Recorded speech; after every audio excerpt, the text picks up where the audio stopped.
Hi everyone. Tonight, we step into the frozen silence of a medieval forest.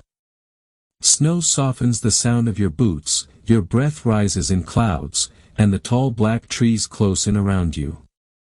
This is no fireside tale of comfort, this is survival, where men once risked everything just to feed their families or win the favor of their lords. The hunt was dangerous, but the nights that followed were worse. Hours of bitter cold, when fire and shelter meant life or death. Hunger could be endured for days, but one night without warmth could end a man. Wool cloaks grew heavy when wet, fur was treasured as more than fashion, and every scrap of warmth was a lifeline. Hunters knew if they failed to guard against the cold, they would not live to see the morning frost.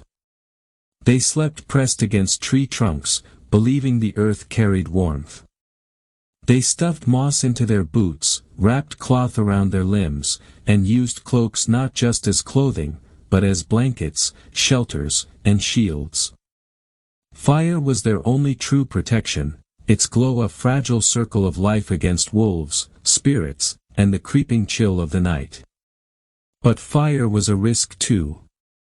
Sparks burned, smoke choked, and if it died, relighting it in the damp dark could take hours. Exhaustion was both curse and salvation. After endless marches, sweat freezing on their backs, hunters sometimes collapsed into sleep no matter the danger.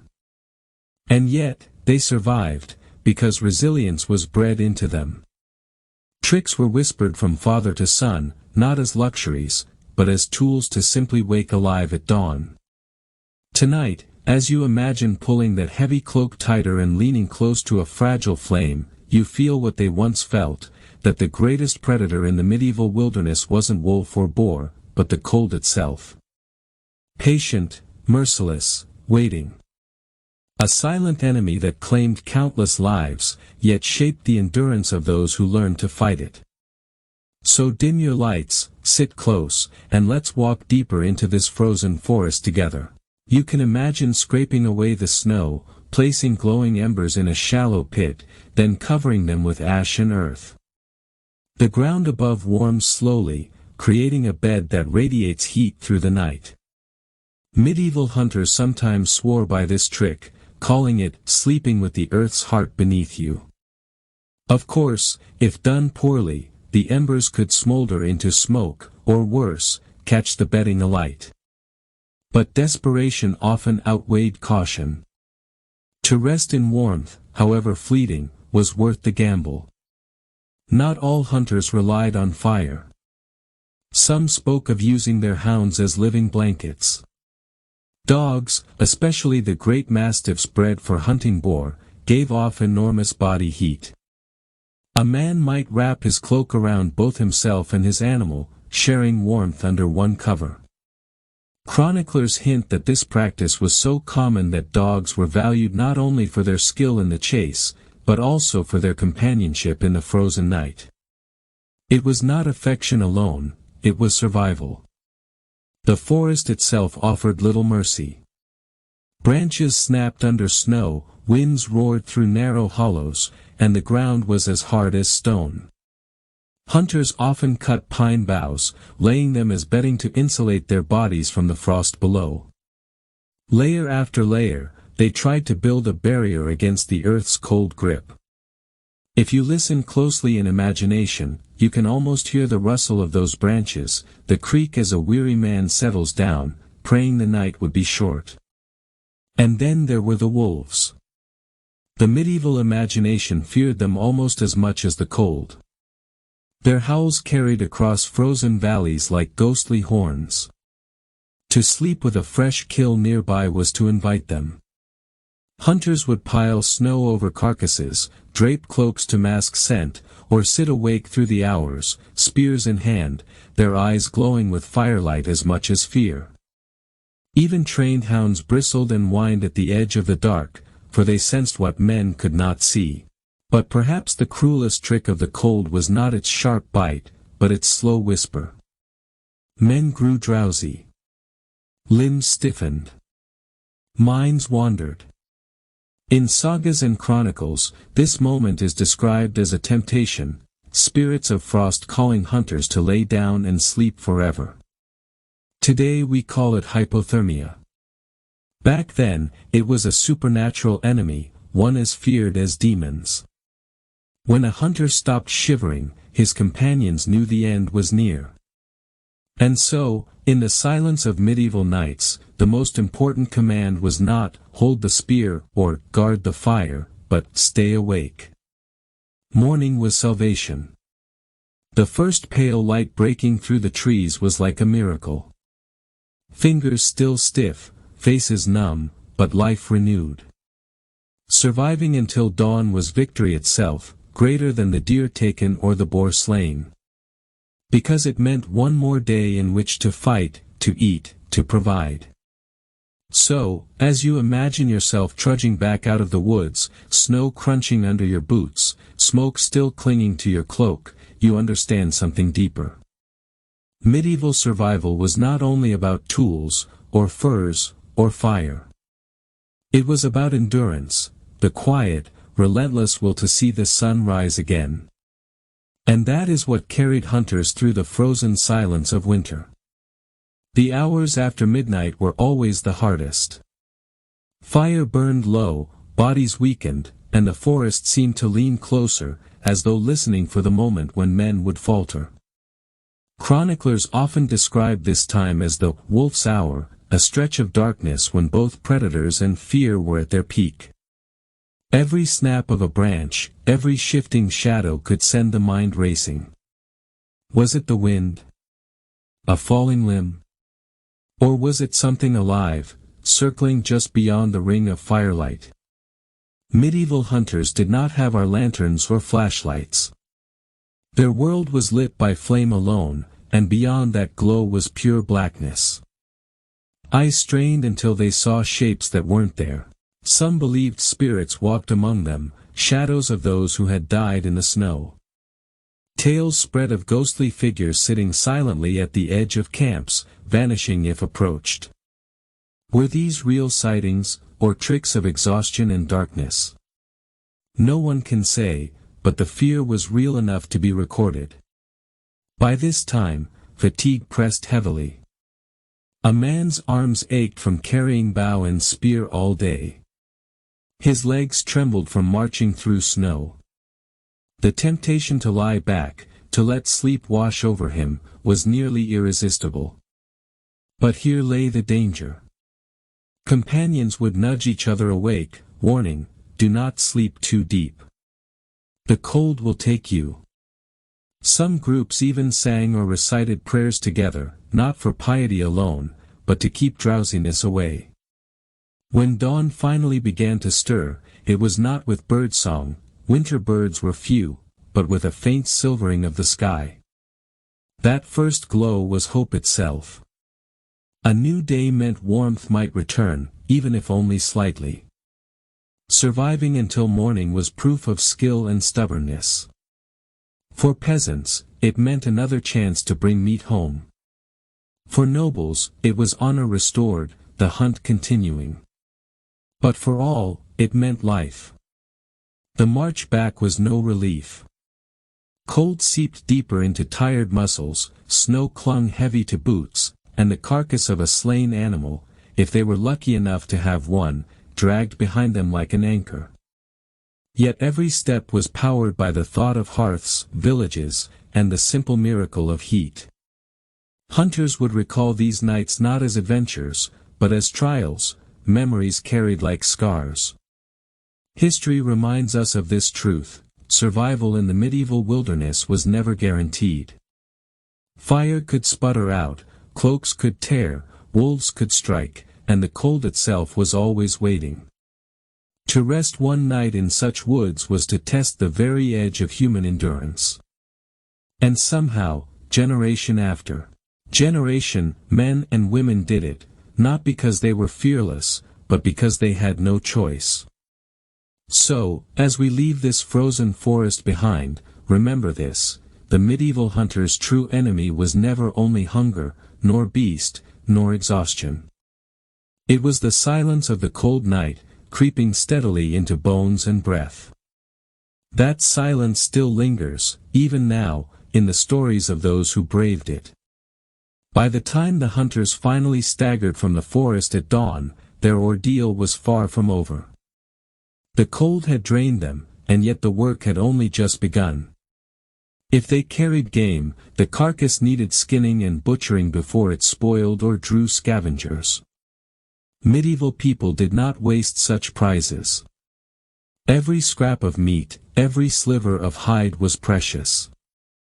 Hands stiff with frost would fumble with knives, blood steaming faintly in the morning air, while the cold gnawed relentlessly at their bones. Some hunts ended in triumph, but others in quiet tragedy. Chronicles tell us of men found slumped near their quarry, frozen with blade still in hand, so close to success yet undone by the night itself. Their families would later discover them when the thaw came, bodies stiff and cloaked in ice, possessions still clutched as though they had fought to the last breath. Such tales served as warnings. The forest granted no mercy, no matter how skilled the hunter. And yet, despite the risks, men kept returning. They were driven by hunger, by duty, by the demand of lords who wanted fresh venison for their tables even in the depth of winter. To refuse the hunt was to invite punishment or disgrace. So they braved it again and again, learning tricks with each journey, carrying resin-soaked sticks for faster fire, sewing layers of wool tighter, trading furs for better boots. Survival was a craft, sharpened by necessity.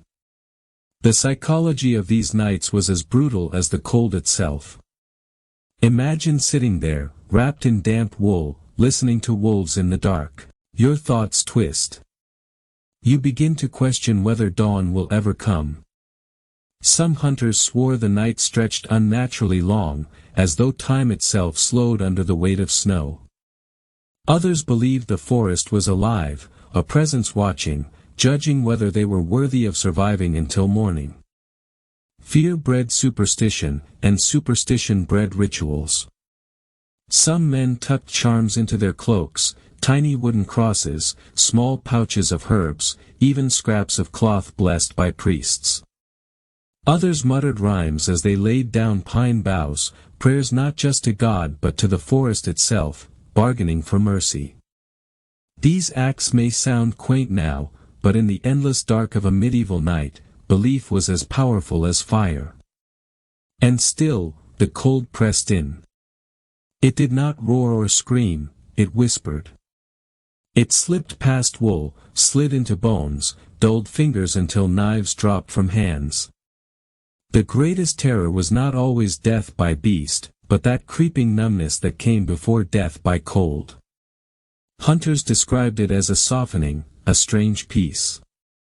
The moment when fear faded, and sleep seemed sweeter than struggle. Those who survived spoke of this temptation with shuddering voices, warning their sons never to surrender to it. It is here, in this delicate balance between firelight and frost, between heartbeat and silence, that we truly glimpse medieval survival. Not grand castles or noble feasts, but weary men huddled in cloaks, clinging to warmth by fire, praying their eyes would open to see the sun again. Even with fire, even with layers of wool and fur, the forest at night remained unforgiving. Snow would drift silently onto cloaks, melting slowly into cold patches that seeped into skin. Hands and feet were most vulnerable, numbness creeping first like pins and needles, then stiffening like wood. Hunters learned to shift constantly, to rub limbs, stomp on the ground, or huddle closer to companions. Stillness was death. Food was another relentless concern. Medieval hunters often carried salted meat or dried fish, sometimes bread wrapped in cloth. But these provisions were meager, and they froze quickly. Breaking frozen meat required patience and dexterity, often performed over a fire that demanded constant attention. Starving was survivable, freezing was not. Many accounts note hunters who arrived at their village with fingers so stiff they could not untie their saddlebags or hold knives properly. Survival was not heroic, it was meticulous, exhausting, and terrifyingly fragile. And then there was the forest itself, alive with whispers and omens. Ravens circled silently overhead, their black feathers striking against the pale sky. In medieval Europe, the raven was both wise and ominous, a symbol of death, but also a guide. Hunters watched them carefully. A flock suddenly taking flight could mean a predator nearby, or simply a storm approaching. Every sound, every movement, carried meaning. Wolves were not the only threat. Bears and wild boars could appear suddenly, drawn to the scent of blood or food. Even if animals did not attack, they could trample bedding, scatter supplies, or injure a hunter moving clumsily on frozen terrain. To survive, one had to move like shadow, listen like the wind, and judge every step carefully. Mistakes were unforgiving. Long nights brought hallucinations. Exhaustion and cold played tricks on the mind. Hunters reported seeing figures among the trees, phantoms, spirits, sometimes even deceased companions appearing to warn them. Modern historians recognize these as early signs of hypothermia, confusion, delusions, and a dangerous calm. Medieval men explained it differently. They spoke of spirits of frost or sleeping demons that lured the unwary into death. The advice was clear: fight the sleep, keep moving, guard the fire, and pray. By the final hours of the night, those who survived were a mixture of exhaustion and vigilance. Muscles ached, fingers stiffened, faces reddened and cracked by frost. Yet, the thought of dawn was enough to keep them awake. Each snap of a twig, each whisper of wind, reminded them of what was at stake. And when the first pale light touched the snow, it was more than beauty, it was salvation. The forest relented only at sunrise. Hunters emerged, hunched, frostbitten, but alive. Every surviving man had endured not by luck alone, but by learned skill, instinct, and sheer willpower. Medieval survival was rarely glamorous. It was brutal, cold, and quiet, a test of endurance that modern readers can scarcely imagine. As the first rays of morning broke through the branches, the hunters began the slow trek back to their villages. Every step was measured, careful, because exhaustion had made muscles stiff and reflexes slow. Snow clung to boots, dragging heavy and damp. Cloaks, once wrapped tight for warmth, now became cumbersome weights as the hunters trudged through drifts and over frozen streams. If they carried game, the burden was doubled. Deer or boar were stripped, cleaned, and tied, but even then the weight and cold made each step feel like a trial. Wolves and scavenging birds still lurked, waiting for the slightest misstep. Hunters kept low, whispering commands to one another, moving in careful formation. Every crunch of snow beneath their boots could betray their position, every gust of wind could mask the approach of a predator, or conceal it entirely. The cold was relentless, even in the light of day. Fingers and toes had gone numb during the night and thawed slowly, often painfully. Joints ached, muscles protested, but the march continued. Medieval chronicles describe hunters losing their way in familiar forests because exhaustion clouded memory. Some were forced to rest under tree canopies or boughs. Food was now both a reward and a concern. Frozen meat needed to be preserved quickly before it spoiled or drew unwanted attention. Any mistakes in handling could mean loss of their hard-earned prize. Hunters would wrap the meat in cloth, hang it from branches out of reach of wolves, or transport it to a village quickly. Even then, the journey was treacherous, the cold could sap energy faster than hunger ever could. Beyond physical danger, the psychological strain remained. Minds weakened by sleep deprivation and exposure often created hallucinations or overreactions. Every shadow looked like a wolf, every wind gust like a moving threat. Some hunters swore they could hear voices in the trees, the spirits of past hunts warning them of mistakes. Others muttered prayers under their breath, small rituals to keep fear at bay. In this way, superstition and survival blended seamlessly, guiding decisions as much as skill and experience. Once the village or hunting lodge appeared, relief washed over them, but it was not instant comfort. Hands still stiff, clothing damp or frozen, hunters immediately set about maintaining their tools, preparing the meat, and tending fires. The warmth of the hearth was welcome, but it could not erase the memory of the frozen night. Stories of frostbitten fingers, snow-covered cloaks, and embers buried beneath ash were repeated as warnings to young hunters. Survival was a skill to be taught, passed down, and respected. Even the simplest tasks reminded them of how close they had come to death. Lighting a fire indoors seemed almost magical after a night spent coaxing sparks from wet flint. Eating a hot meal, simple bread and broth, tasted extraordinary. And yet, the lessons of the night remained. The cold was always patient, the forest always waiting, and endurance, ingenuity, and vigilance were the only tools that ensured life would continue. Medieval hunting was thus more than sport or duty. It was a test of human limits. Not only strength and skill mattered, but cunning, patience, and the will to endure. It shaped men and communities alike, teaching that the wilderness was a teacher of harsh truths, that life was fragile, and that survival demanded respect for forces greater than oneself. By the time the hunters rested fully, cloaks dried, fire warm, and muscles eased, they had survived another night in the frozen forest. They were tired, changed, and wiser. And for every hunter who returned, there were others who had not, silent reminders of the forest's relentless laws. For medieval communities, the hunter's tale was more than a personal triumph, it was a lesson woven into the culture itself. Fathers recounted nights in the forest to sons, describing how cloaks could shield against frost, how moss in boots saved toes, and how every movement, every sound, mattered. Knowledge passed down was practical, yes, but also moral. Bravery, patience, and respect for the wilderness were as vital as skill with a bow. Stories of nights spent fighting cold, wolves, and fear became folklore.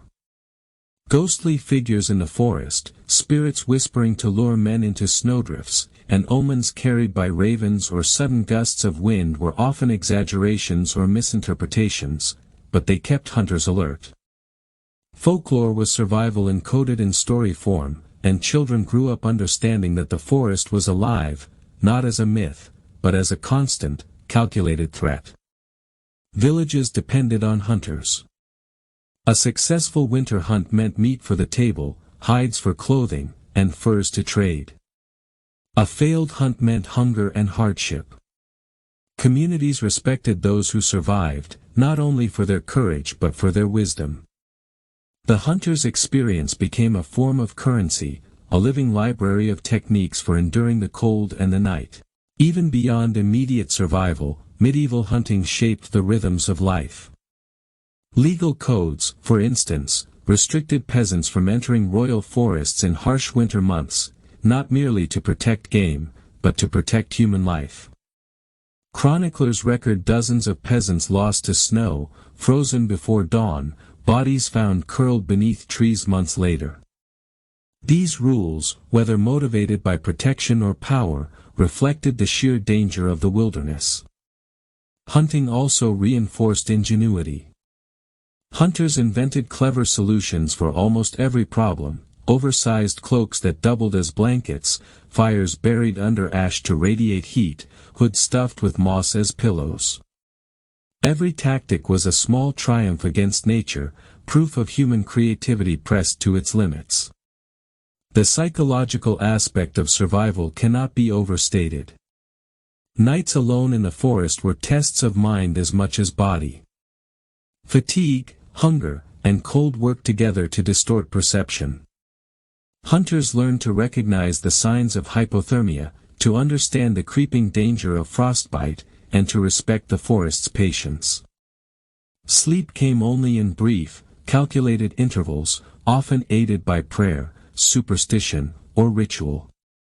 Yet even the smallest miscalculation could be fatal. And still, life endured. Communities thrived because hunters survived, passed down skills, and taught the next generation how to walk carefully, light fires wisely, and interpret every rustle in the trees. The forest, though brutal, became a classroom, and survival a sacred art. So when you imagine those medieval hunters trudging home through snow-laden paths, cloaks stiff with frost, carrying their prize and stories alike, you begin to understand something profound. Survival in the wilderness was never about courage alone. It was about observation, preparation, and resilience. It was about learning the subtle language of the cold, listening to the forest, and knowing when to move and when to wait. It was, above all, about enduring. By the time the hunters reached hearth and village, they were not merely men returning from a hunt, they were living libraries of wisdom, walking proof of endurance, and bearers of traditions that shaped entire communities. Each winter they survived, they ensured that the line between life and the cold wilderness continued, carried forward not in armor or weapons alone, but in knowledge, practice, and story. Even after returning to the village, the forest's lessons lingered. Hunters did not immediately relax. Frost had numbed hands, damp cloaks threatened lingering chills, and the memory of night hung heavy in their minds. The first priority was warmth. Fireplaces were stoked, embers carefully guarded. Water heated slowly for simple broths, while meat was processed, salted, or hung to dry. Every task required precision, one misstep, and the hours of survival in the wilderness could be undone. Rituals and superstitions were deeply entwined with these routines. Some hunters drank small amounts of wine before setting out, believing it would warm the blood. In truth, alcohol gave a false sensation of heat while accelerating body heat loss, yet the practice persisted because it offered psychological comfort. Cloaks dyed red were thought to carry warmth, charms were tucked into pockets, and prayers murmured softly as the fire crackled. Folklore and survival knowledge were inseparable. What seemed magical was often practical in origin. Hooded cloaks remained indispensable. Hunters used them as multi-purpose tools, folded over branches for makeshift tents, stuffed with moss to create pillows, or wrapped tight around their bodies for maximum insulation. Some of the largest cloaks could even enclose loyal hounds, sharing heat between man and beast. Boots, often stiff leather, were insulated with straw or moss to keep toes from freezing. Layers of wool tunics were wrapped over linen, then over each other, trapping precious warmth even as snow melted and soaked through outer garments. Night was the ultimate test of endurance, but the lessons of the day were equally vital. Hunters learned to recognize subtle signs of approaching storms, the smell of the air, the movement of clouds, the sudden flight of birds or ravens. Every observation could mean the difference between surviving another night or falling victim to frost and misfortune. They understood the forest's language. The groan of a branch might be wind or predator, the glitter of snow could signal thin ice, and every sound carried warning if one knew how to listen. Even simple acts of hygiene were survival skills. Wet clothing could be dried by fire, but not too close, lest sparks ignite the wool or furs. Hands and feet were massaged to restore circulation, and wounds cleaned and dressed before infection could take hold. Every injury was potentially fatal in winter's cold. Chroniclers record countless cases where small cuts, frostbitten toes, or blisters led to death simply because the body was already weakened by exposure. The mental endurance required was extraordinary. Hypothermia and exhaustion played tricks on the mind, causing hallucinations, confusion, and an eerie calm. Hunters often spoke of sleep spirits, phantom figures appearing at the edge of vision, whispering comfort that could lead to death. Training, superstition, and companionship were all used to resist these temptations. Vigilance was a skill honed over years, passed down from father to son, lesson to apprentice, story to story. Food and warmth, while vital, were also tools of psychological survival. A hot meal, no matter how humble, reinforced the knowledge that night had been survived, that body heat was restored, and that another day had begun. Hunting, processing, and preparing game for trade or family strengthened community bonds, teaching cooperation as well as endurance. Each winter hunt was not merely an act of survival, it was a demonstration of human ingenuity against the unyielding forest. Even centuries later, the chronicles, manuscripts, and folklore of medieval Europe preserve these lessons. They describe men using every tool at their disposal: cloaks, furs, pine boughs, fire pits, moss-stuffed boots, to cheat death by cold.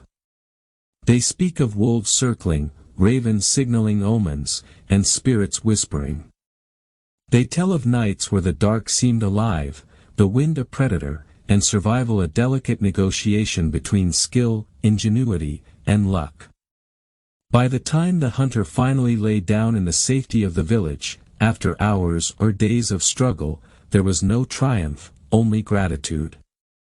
Gratitude for warmth, for life, and for the knowledge that the forest had not claimed him.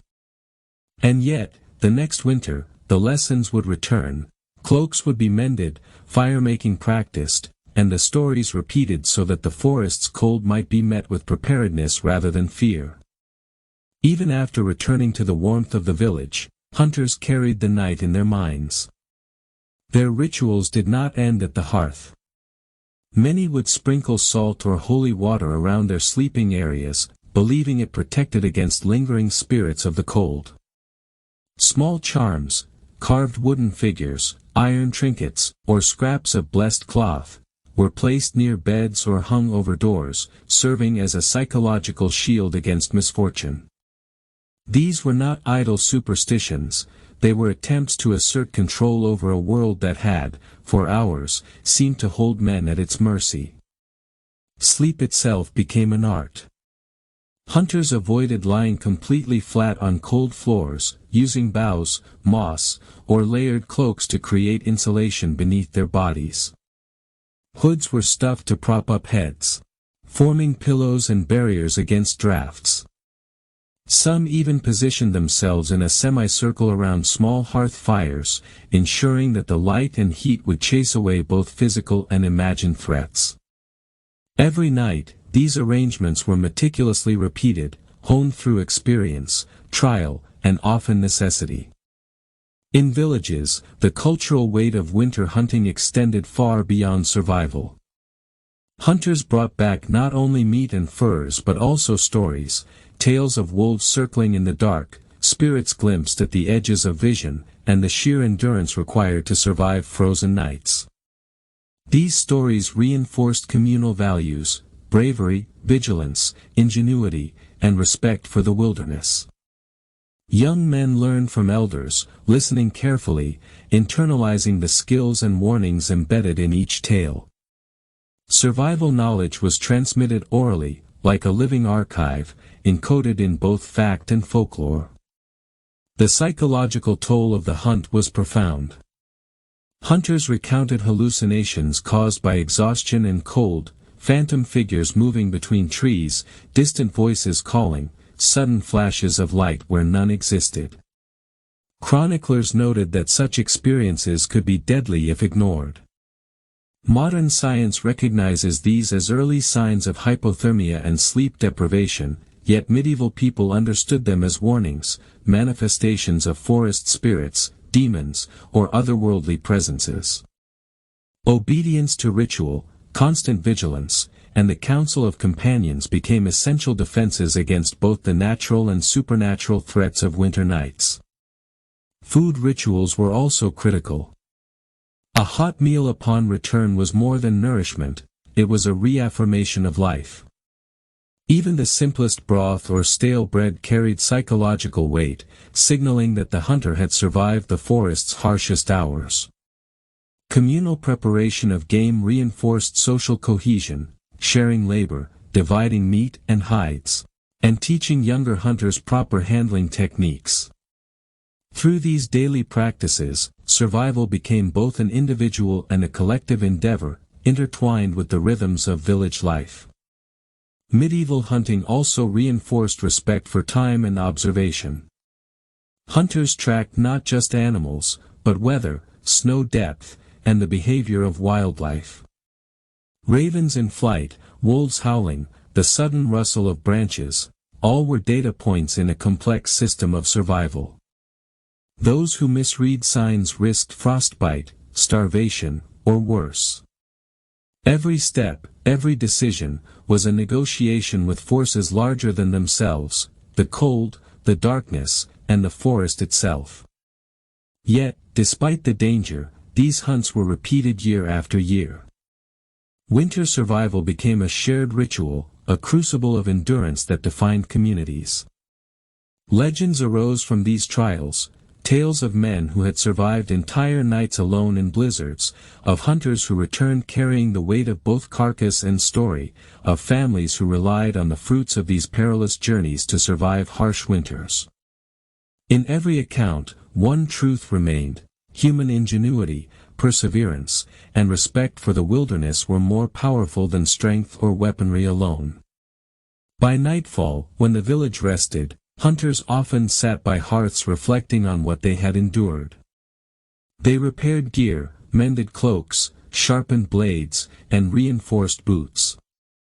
These acts were more than preparation, they were meditation, a quiet acknowledgement of the forest's lessons. Survival was never a given, it was earned again and again, season after season. Some hunters did not return to village warmth. They faced nights alone, with only cloaks, fire, and instinct to protect them. The cold became an almost tangible opponent, curling into every crevice, testing resolve. They learned to move constantly, rocking from foot to foot, stamping snow out of boots, or rubbing limbs to keep blood flowing.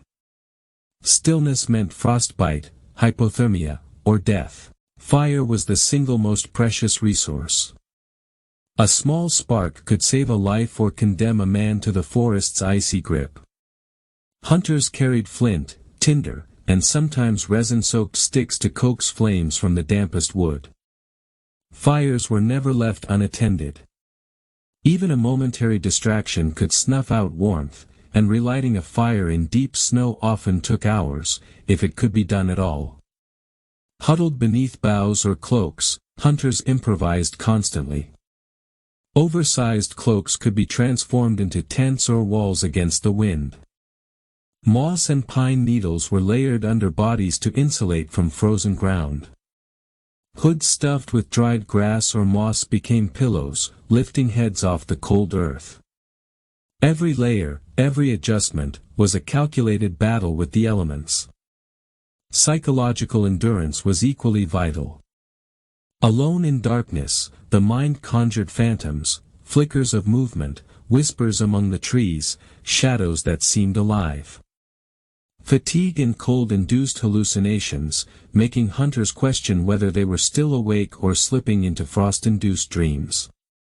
Legends spoke of spirits of the night, of frost demons luring men to sleep forever. For those who understood the danger, superstition became strategy. Prayers, charms, and whispered rituals acted as both mental protection and moral compass, keeping focus alive through endless hours. Hunger and thirst intensified the struggle. Frozen snow could provide water, but consuming too much could chill the body further. Rations were minimal: dried meat, salted fish, or hard bread. Even these had to be rationed carefully, consumed slowly to preserve energy. The cold accelerated caloric burn. A hunter who misjudged his supplies risked exhaustion long before dawn. Every sound became a warning. The snap of a twig might indicate a wolf, a bear, or even another hunter lost in the snow. Ravens overhead served as both guides and omens. A sudden takeoff could mean predator or storm. Every instinct was sharpened, every movement deliberate.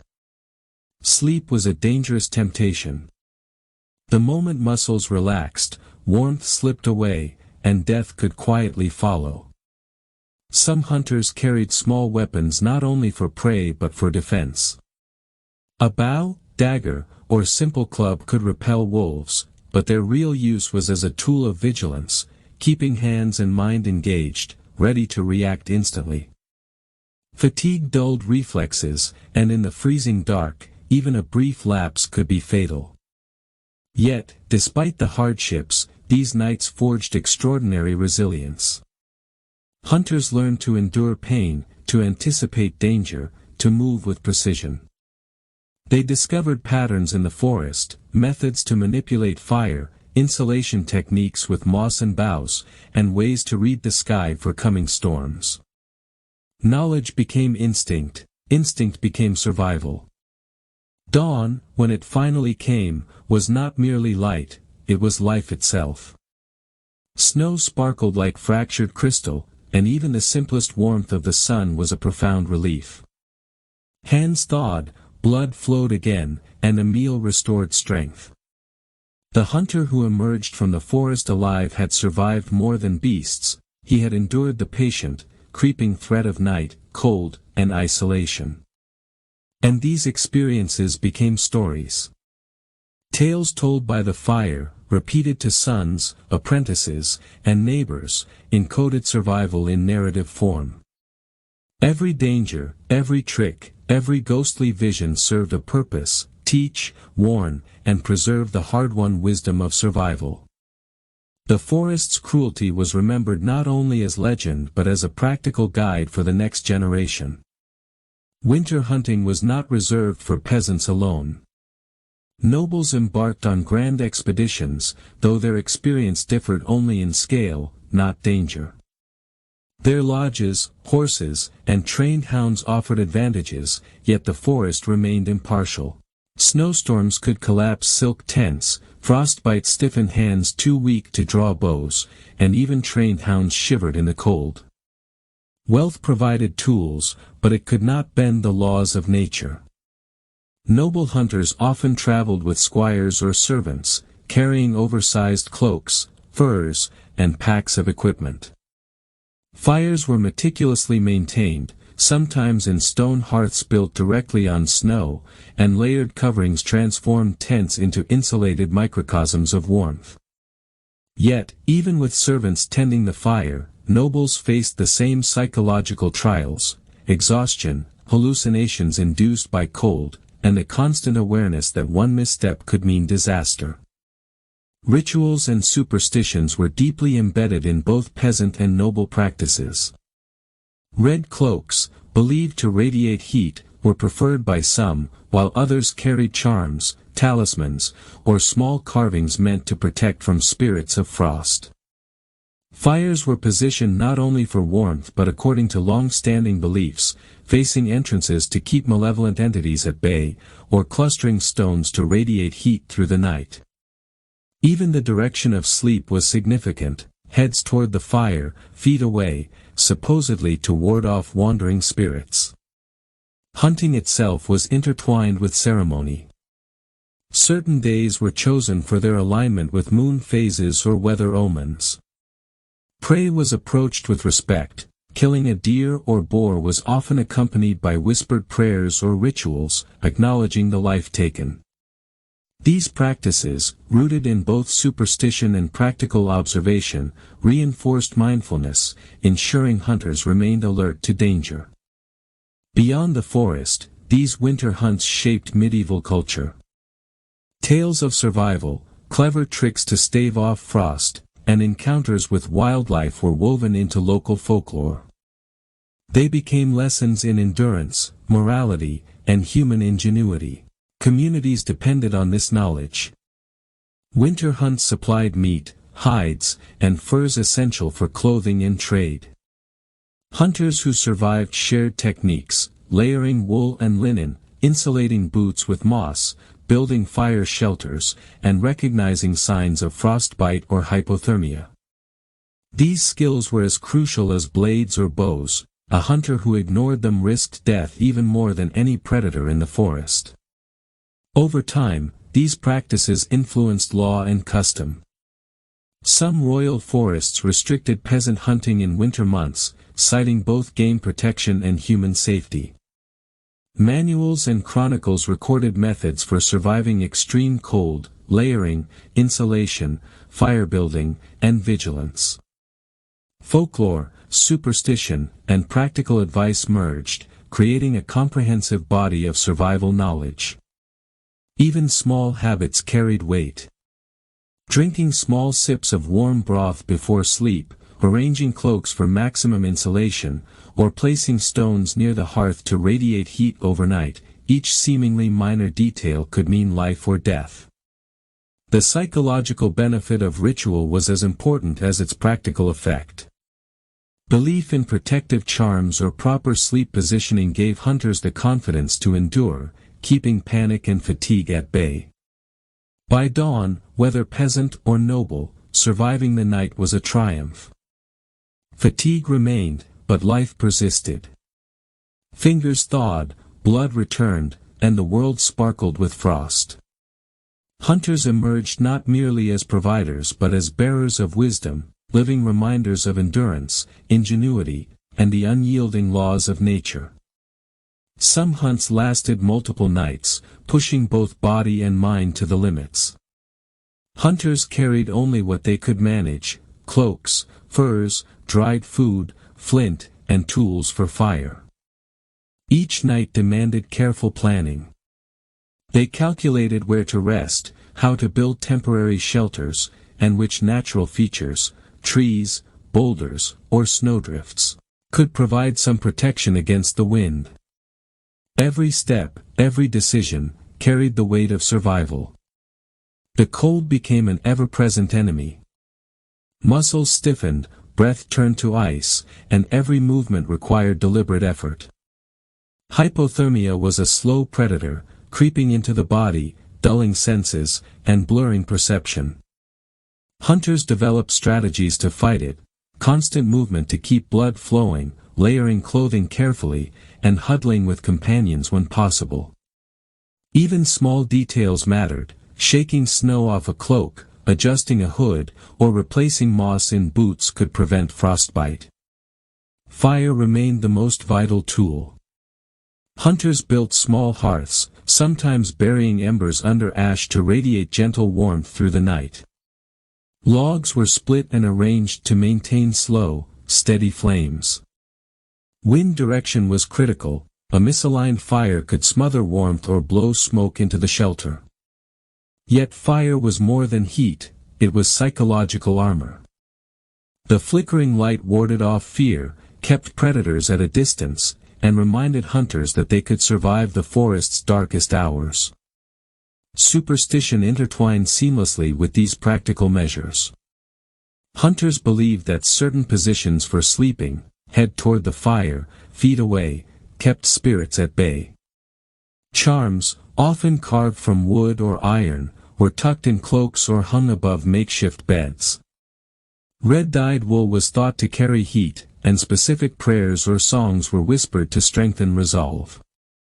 Even if these beliefs had no scientific basis, they reinforced focus and vigilance, providing a mental shield against the oppressive isolation of winter nights. Long hunts also demanded careful management of resources. Food was rationed meticulously. Dried meat, salted fish, or small portions of bread had to last until the hunter could return to a village. Water, often from snow, was consumed cautiously to avoid chilling the body. Clothing was layered, adjusted, and mended on the go. Cloaks were pulled tight, hoods stuffed, boots insulated with moss, and linen layers twisted to keep limbs warm. Improvisation was constant. A hunter's survival depended on ingenuity as much as strength or courage. The psychological strain was immense. Isolation amplified every sound: the creak of branches, the howl of wolves, the distant flap of raven wings. Fatigue caused hallucinations, shapes moving in the shadows, whispering voices, phantom fires glowing between trees. Hunters understood these experiences as warnings, signs to remain alert.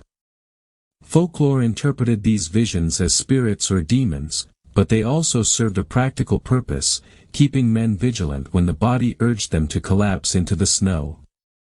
Yet even in the harshest conditions, hunters developed resilience. They learned to endure pain, anticipate danger, and move with precision. Knowledge passed down through generations, layering techniques, fire-building methods, insulation tricks, and the ability to read the forest, became instinct. The hunters who survived multi-night expeditions carried more than prey, they carried wisdom, stories, and lessons to teach the next generation. The return to village life after such trials was marked by ritual and reflection. Fireplaces were stoked, boots dried, cloaks repaired, and meat processed for storage or trade.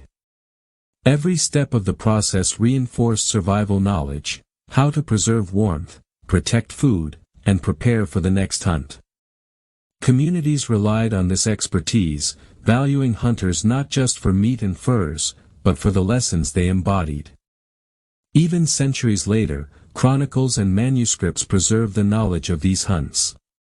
Tales of frostbitten toes, cloaks layered like armor, fires buried under ash, and vigilance against hallucinations continue to illustrate the delicate balance between human ingenuity and nature's unforgiving winter.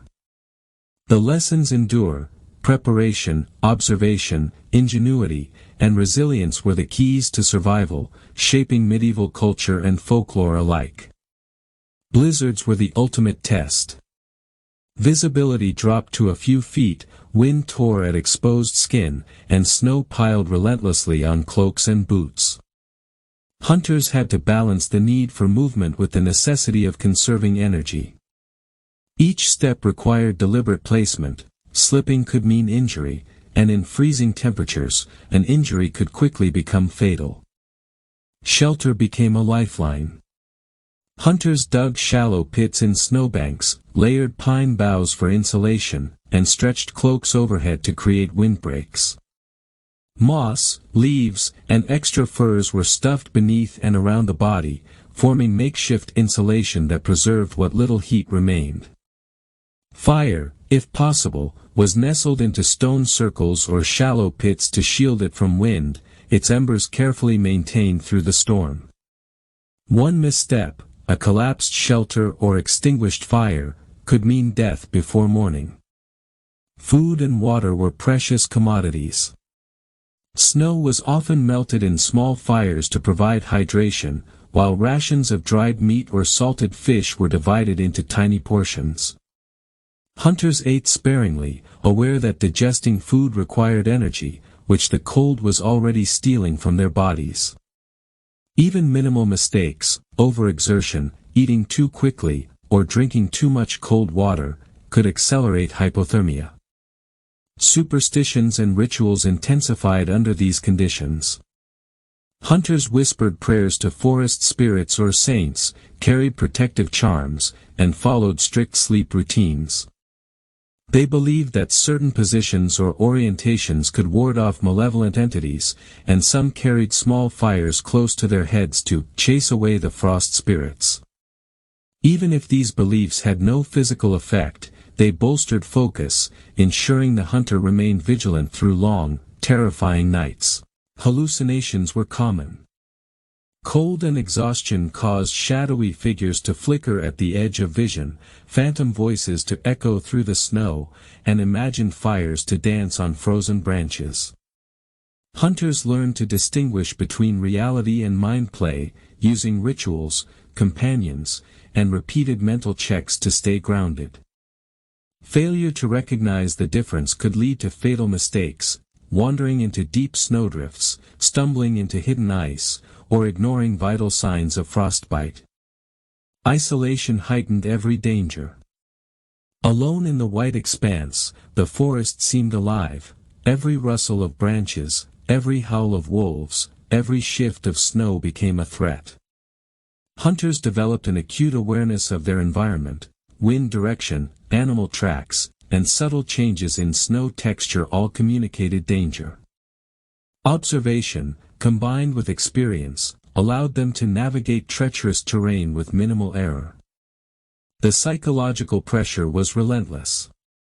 Fatigue tugged at consciousness, urging the hunter to lie down and sleep, while the cold clawed at the body, numbing fingers, toes, and limbs. Hunters resisted by rotating tasks, maintaining fire, adjusting clothing, stretching muscles, or repeating prayers and protective chants.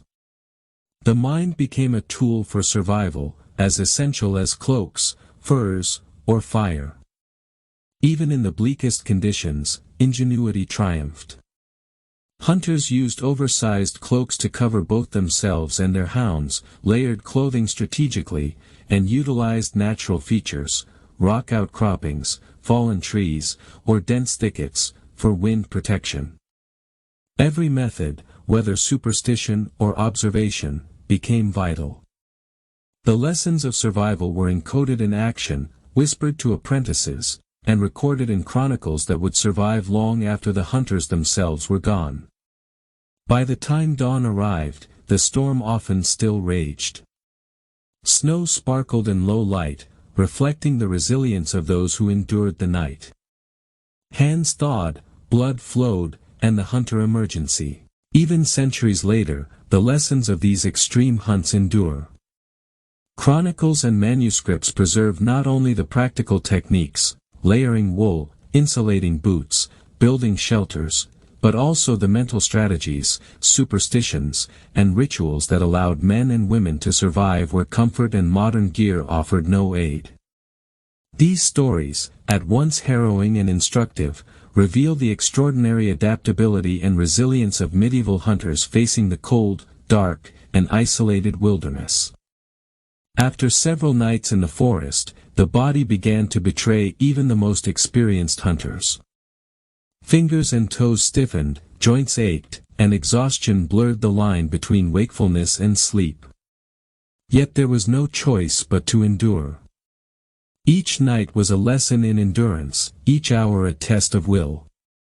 Hunters learned to conserve energy while remaining alert, rotating between tending fire, adjusting insulation, and scanning the forest for signs of predators or storm. Psychological resilience became as important as physical stamina. Hallucinations grew more vivid with prolonged exposure, phantom figures at the edge of vision, whispers in the wind, illusions of glowing fires that were never there. Superstitions provided structure and mental fortitude, charms, prayers, and rituals acted as anchors, helping hunters maintain focus. Belief in protective spirits, or the subtle magic of red-dyed wool, transformed fear into vigilance. What might have been paralyzing dread instead became a disciplined awareness of danger. Folklore and ritual guided practical survival. Hunters observed omens, the flight of ravens, the behavior of wolves, or shifts in the wind. Each sign was interpreted through a mix of experience and inherited superstition, ensuring that no warning went unnoticed. Tales were passed orally, how a hunter survived by wrapping a cloak around himself and his hound, how a stone-heated fire kept frost at bay. Food and hydration were constant concerns. Small portions of dried meat or hard bread were rationed carefully. Even the smallest error in consumption could accelerate exhaustion or frostbite. Melting snow for water required patience and care, as too much cold liquid could chill the body further. Every action, no matter how minor, demanded calculation and foresight. Clothing and layering were equally critical. Cloaks, furs, and layered tunics insulated against the relentless cold. Wool, even when damp, retained heat better than linen, while hides and fur trims added essential warmth. Hunters improvised constantly, stuffing hoods with moss, layering linen rags around limbs, and cutting slits into cloaks to allow movement while maintaining coverage. Every adaptation was tested by necessity, honed through trial and error, and preserved through oral tradition. Multi-night expeditions also strengthened community bonds. Hunters returned with not only meat and furs but also knowledge. They taught younger men and apprentices, reinforcing survival strategies and ensuring that the lessons of hardship were preserved. Communities depended on these stories to prepare for winter. Fire-building techniques, layering methods, and vigilance against the forest's subtle threats were all shared, becoming part of collective memory. Ultimately, these extreme hunts shaped both individual character and cultural identity. Endurance, ingenuity, and courage became defining virtues. Legends grew from real experiences. Men and women who had survived blizzards, warded off wolves, and outwitted frost were celebrated as heroes, their stories blending fact, superstition, and inspiration. Through these narratives, the lessons of survival, practical, psychological, and spiritual, were encoded for generations, ensuring that the hard-won wisdom of medieval hunters endured long after the snow had melted. Dawn finally breaks over the frozen forest, soft light spilling across the snow like fractured crystal. The storm has passed, leaving a world both serene and mercilessly cold. Every branch sparkles, every snowdrift shines, but the beauty is tempered by memory, the long, bitter nights of wind, frost, and silence. You emerge from your makeshift shelter, cloak heavy with snow and ice, fingers stiff, muscles aching. The forest, once threatening, now feels vast and quiet. Wolves have retreated, the wind has softened, and even the ravens sit silently on the high branches. The night's dangers are behind you, but the lessons remain etched into your body and mind. Hunters pause to gather themselves, pulling damp cloaks closer, shaking frozen boots, and warming hands over carefully preserved coals. Each exhale sends clouds of mist into the crisp morning air. Their breath, ragged yet steady, is proof that they have endured what the forest demanded. Every small victory, the spark that became fire, the moss under their feet, the layered cloak that preserved heat, was life itself.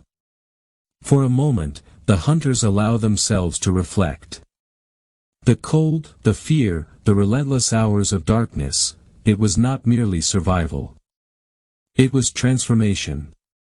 They are no longer the same men who entered the woods days ago. Their resilience, ingenuity, and endurance have been tested to the extreme. They have faced death in its quietest, most patient form and survived. The forest itself seems to acknowledge their passage. Snow crunches under boots, but the silence feels lighter, almost respectful. A single raven caws in the distance, a reminder that nature is ever watchful, that survival is earned, not given. Hunters exchange knowing glances. They have endured, and their knowledge, experience, and wisdom are now richer for it. The morning hunt begins anew, not of beasts, but of reflection. They inspect their prey, repair what clothing and gear can be salvaged, and carefully carry what remains back toward their village. Every step home is both literal and symbolic.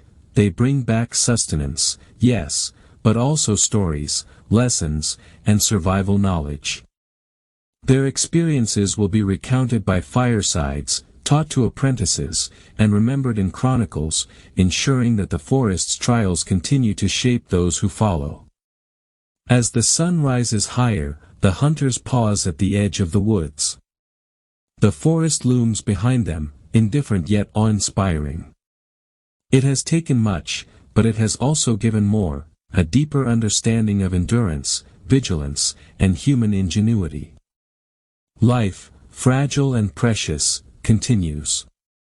Snow crunches under their boots, fires burn in small hearths, and the lessons of the night, of frost, fear, and survival, linger in memory like the last stars fading in morning light.